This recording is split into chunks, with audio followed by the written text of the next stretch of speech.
Hello and welcome. Welcome to Back to School Night. I'm your child's teacher, Mrs. Ellinger, and I'm so excited to work with them and you this year. Today, we're discussing the district's choice to implement differentiated instruction into our classrooms. In this presentation, we'll look at what is differentiated instruction, the classroom environment, the role of a teacher, and a day in the classroom.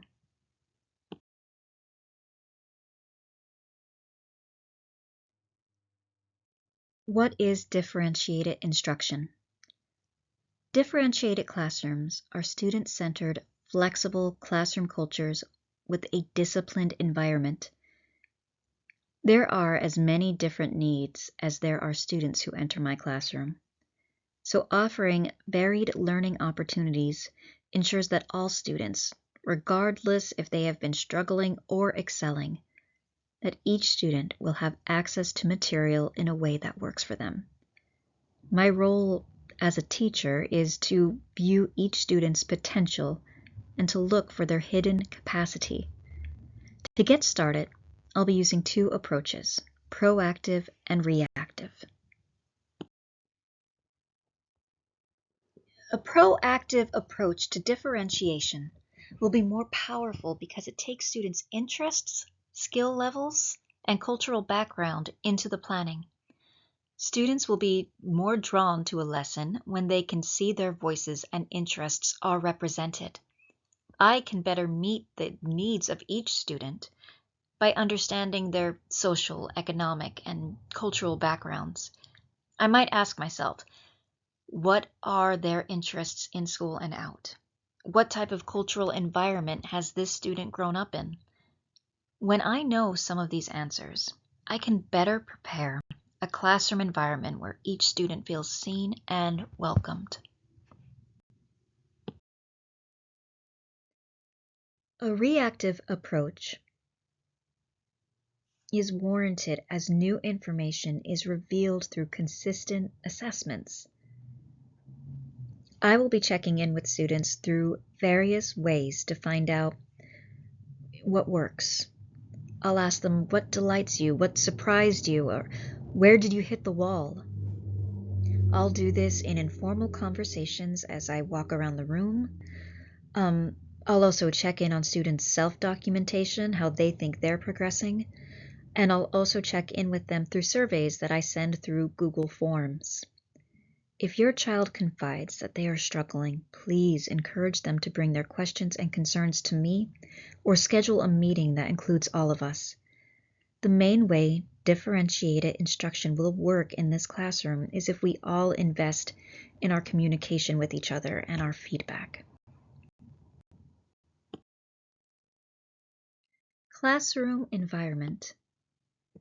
In a differentiated classroom, just as in a large family, everyone has to take extra responsibility, both for their own well-being and for the well-being of others. In this sort of setting, while the teacher is clearly the leader of the group, students help develop routines for the classroom. They make major contributions towards solving problems and refining routines. Tomlinson, 2017. In my classroom environment, every student should feel welcomed and every student should feel supported.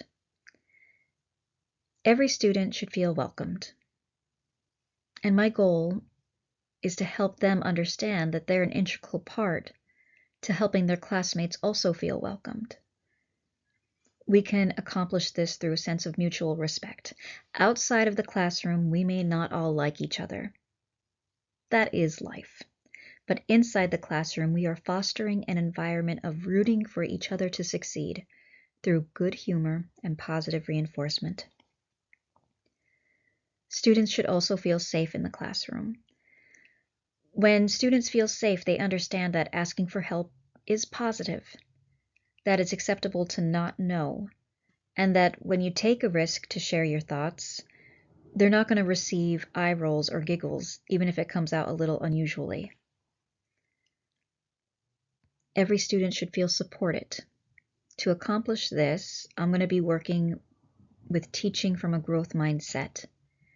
Teaching from a growth mindset is teaching that the natural abilities a student has are only their starting point.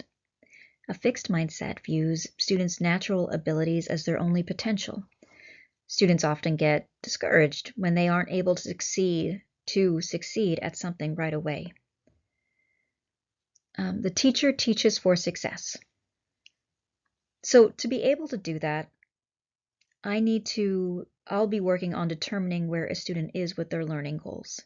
And then I will provide approachable challenges and experiences to help push them a little further along. There is going to be an expectation for growth. Students are expected to grow in their abilities and skills. A goal of the differentiated classroom is to refocus the lens.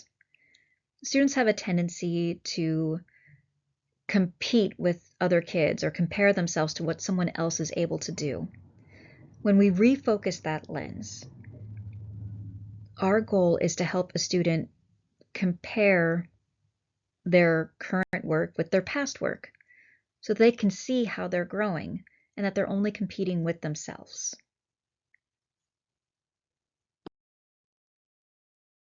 The role of a teacher takes on several forms in a differentiated classroom.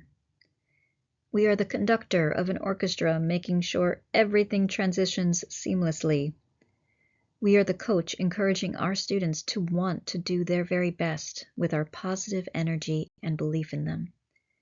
We are the jazz musicians, playing with the melody of our lesson plans, changing it up with ease as we respond to student needs and interests. I'll be setting high expectations. It is important to meet and engage students where they are, but to also make sure they realize that their natural abilities are just the starting point to their unlimited potential. I'll be creating that positive and inviting learning environment that I discussed in the last slide. I will be engaging students in learning. I'll be showing interest in how a student is progressing and excitement when they show growth in their understanding and growth in their abilities. I will be teaching for success. So instead of asking myself how tricky I can make a question to see if my class truly understands the content, I'll be instead asking myself, where is the student in regards to their key learning goals? I'll be encouraging their effort and productive learning choices, and I will provide the support and structure or the plans they need to reach their goals. I'll be engaging in reflective practices consistently or very often. I will be consistently reflecting on how this classroom is operating. Questions I may ask myself include, does everyone feel welcome in my classroom? Do I and my students show each other mutual respect? Do my students feel safe in my classroom? Do my students know the expectations for growth? Do I show excitement when students show growth? Am I teaching for student success, or am I trying to show students how smart and clever I am through gotcha questions?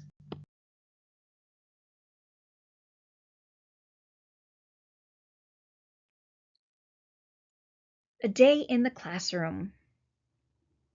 So every day there will be whole class activities, individualized activities, teacher-student conferences, small group activities, and there may even be some dead time.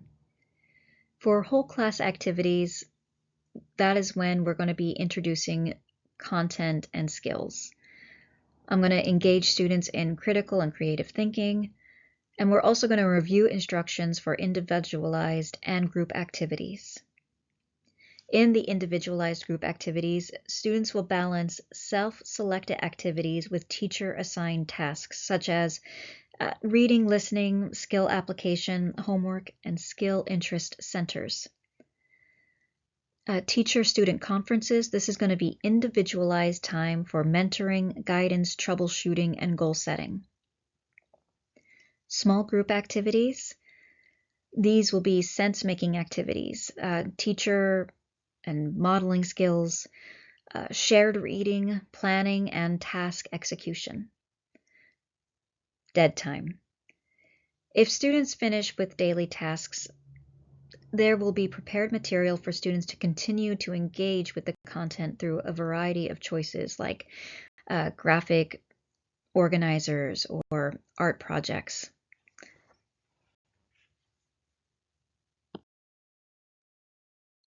Day in the classroom has to be structured for success, and we have 6 strategies. The first one is time frames. More advanced students are more likely going to take more time to dig into an activity deeper, whereas our middle ground to struggling students benefit from switching out activities more often. So my goal is to recognize where each student is and set up time frames for different activities. Instructions.